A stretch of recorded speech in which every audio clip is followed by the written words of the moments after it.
Salut à tous, j'espère que vous allez bien. Moi je me porte bien par la grâce de Dieu. Nouvelle année, nouvelle vidéo. Déjà, meilleurs vœux pour cette nouvelle année et que cette année soit couronnée de succès pour tout un chacun de nous. Donc, bienvenue dans cette nouvelle vidéo. Donc, en septembre 2021, comme à l'accoutumée, il y a eu la nouvelle cuvée des iPhones qu'Apple a fait sortir. Donc cette année, comme ces 3 dernières années, oui je pense, il y a eu 4 iPhones qui sont sortis. Donc on a le 13 mini, le 13 Pro et le 13 Pro Max. Donc pour ceux qui sont ceux qui suivent la chaîne depuis le début, vous savez que j'utilisais en fait l'iPhone 12 Pro et cette année je suis passé à l'iPhone 13 Pro. Donc je l'ai eu depuis la sortie, cependant je n'ai pas voulu me lancer dans la hype et faire directement une vidéo dessus. Je me suis dit je vais plutôt patienter, l'utiliser, voir quelles sont les différences avec le modèle que j'avais, histoire de faire une vidéo de retour plus concise par rapport à l'expérience que j'aurais eu avec le téléphone. Donc nous voici 4 mois plus tard et là je vais vous donner mon retour, mon ressenti par rapport au téléphone, montrer quelques vidéos, photos et tout ce que j'ai eu à prendre par rapport au téléphone, donner mes impressions sur le téléphone, la batterie, etc. Sans plus tarder, on commence.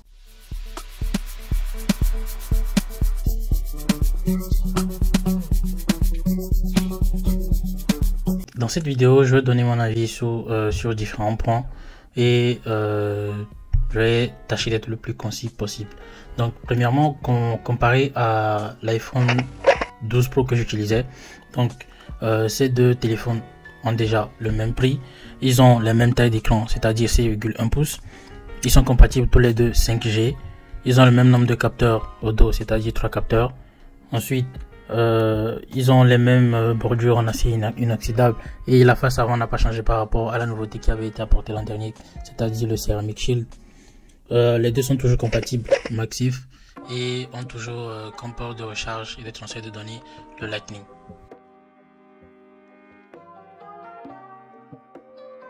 Cependant, on peut se demander quelles sont les nouveautés qu'apporte le 13 Pro par rapport au 12 Pro et que il y a eu une nouvelle déclinaison qui est sortie. Quelles sont les nouveautés qui ont été apportées pour cette année? Donc les nouveautés qui ont été apportées, quelques-unes d'entre elles sont des capteurs photo plus grands. Donc on voit que cette année Apple a décidé de mettre les mêmes capteurs qu'il y a sur le 13 Pro Max sur le 13 Pro, contrairement à l'an dernier où pour avoir les plus grands capteurs et les capteurs les plus puissants il fallait choisir le 12 Pro Max au dépend du 12 Pro. Donc on a les capteurs photo plus grands, on a l'ajout au niveau de la caméra, on a l'ajout des modes cinématographiques, on a l'ajout du mode cinématique, on a aussi l'amplitude du zoom qui passe de x4 à x6, on a la stabilisation de l'image par les mouvements du capteur, on a l'enregistrement ProRes qui permet de pouvoir avoir des données plus brutes et qui puissent être plus faciles à traiter en post-production. On a le Smart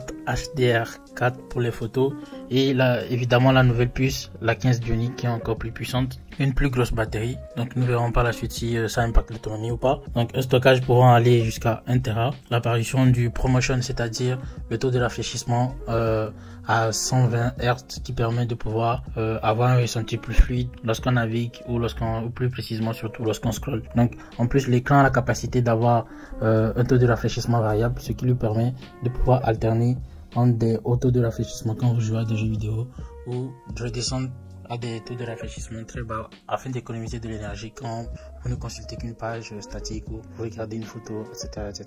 Donc la luminosité maximale standard passe de 800 à 1000 nits. Donc la luminosité maximale standard, c'est-à-dire quand vous avez le téléphone en mode normal, elle est encore plus puissante, du coup ça permet d'avoir une meilleure clarté par rapport au téléphone.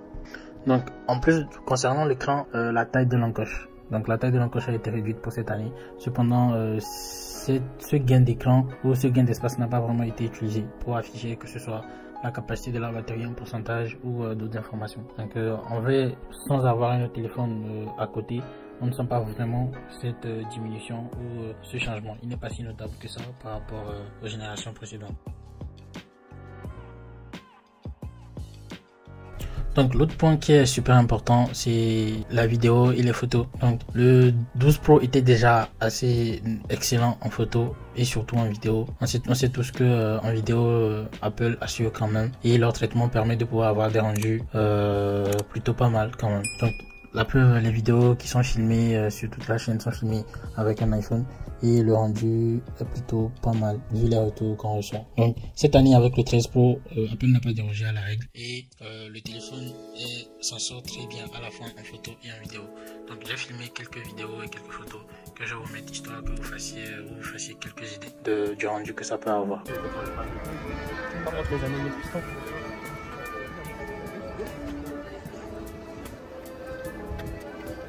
Donc là, nous sommes au musée du Louvre, construit en l'an 1826.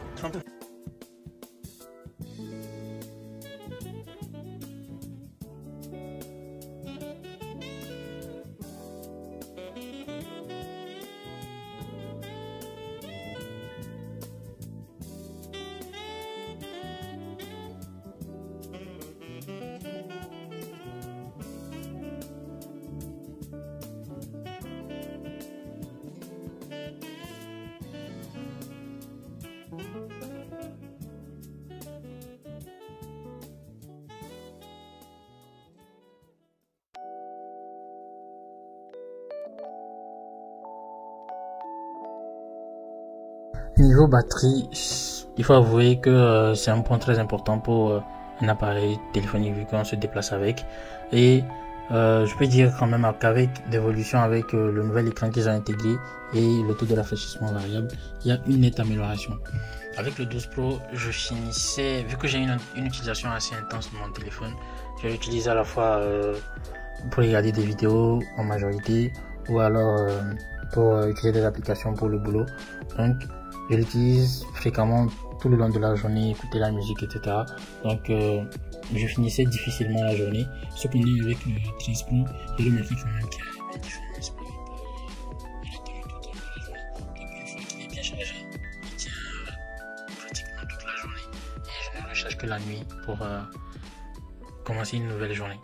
Donc niveau autonomie, il est plutôt pas mal. Donc je vais mettre des captures d'écran de l'utilisation de la batterie et des temps d'écran pour que vous puissiez vous faire une idée de comment il se tient et comment ça se passe. Donc mon avis sur le téléphone, en majorité je suis plutôt convaincu par les améliorations qui ont été apportées, surtout niveau caméra, le niveau capteur et surtout aussi niveau écran, ce qui permet de pouvoir avoir une autonomie plus grande. Donc mon avis il est plutôt positif. Cependant les points où je suis un peu plus déçu, c'est que je m'attendais à un changement de design. Donc l'encoche qui date depuis je pense 2014 n'a toujours pas été enlevée et elle est toujours aussi imposante que ça. Elle a été certes réduite mais pas assez à mon goût. Et pendant ces temps de pandémie et tout, je m'attendais aussi à ce qu'il y ait un capteur d'écran, un capteur d'empreinte digitale plutôt sur l'écran ou sur les bordures afin de pouvoir faciliter le déverrouillage tant on a les masques tout le temps. Bon, cependant, si vous avez une Apple Watch, la montée déverrouille à l'aide de l'Apple Watch, mais ceux qui n'ont pas d'Apple Watch, c'est plus compliqué pour eux de pouvoir déverrouiller le téléphone sans enlever le masque, ce qui est un peu plus chiant, on peut le dire aussi. Donc, à part ça, ce que aussi je peux dire, c'est qu'il n'y a toujours pas de charge rapide sous iPhone, parce que le Lightning n'a toujours pas été remplacé par le Type C. On sait tous que le Type C permet des taux de charge tellement rapides et il y a des téléphones actuellement qui font du 0 à 100 en moins de 30 minutes et l'iPhone n'est toujours pas passé au Type C. Bon, il y a des articles qui disent que l'Union Européenne ou je sais pas quel organisme va contraindre Apple à passer au Type C et j'espère évidemment que ça va arriver. Cependant, le port Lightning m'a quand même sauvé. J'utilise mon téléphone sans protection et vu que la tâche du port Lightning est assez solide, le téléphone m'a échappé de main, il a failli s'éclater au sol et il a été retenu par le Lightning. Donc je sais pas si je dois le prendre pour point positif ou pas, vous me direz, mais quand même je pense qu'il faut passer au Type C afin de pouvoir avoir des meilleurs taux de transfert de données et avoir une charge beaucoup plus rapide.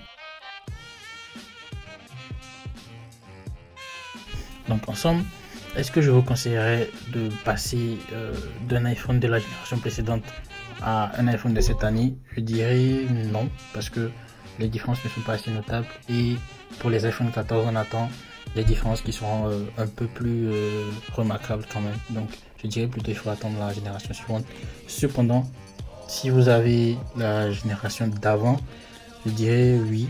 Et les iPhone 13 Pro et 13 sont plutôt intéressants, surtout le 13 parce que l'an dernier il commençait au même prix à 64 Go et cette année au même prix il commence à 128 Go. Donc ça serait plutôt intéressant de passer de cette génération là à la nouvelle, ou carrément attendre les 14 qui s'annoncent plutôt pas mal intéressants quand même. Donc on reprend tout doucement le rythme des vidéos. Je vous remercie d'avoir suivi cette vidéo. Si elle vous a plu, n'hésitez surtout pas à vous abonner et prenez soin de vous. On se retrouve dans une prochaine vidéo. Peace.